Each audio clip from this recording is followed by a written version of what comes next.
జగమంత కుటుంబం నాది, ఏకాకి జీవితం నాది, సంసార సాగరం నాదే, సన్యాసం శూన్యం నావే.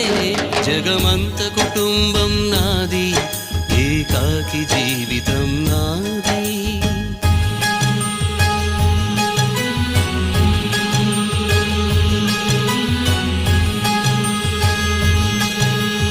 కవినై కవితనై భార్యనై భర్తనై, కవినై కవితనై భార్యనై భర్తనై, మల్లెల దారిలో మంచు ఎడారిలో, మల్లెల దారిలో మంచు ఎడారిలో, పన్నీటి జయ గీతాల కన్నీటి జలపాతాల, నాతో నేను అనుగమిస్తూ నా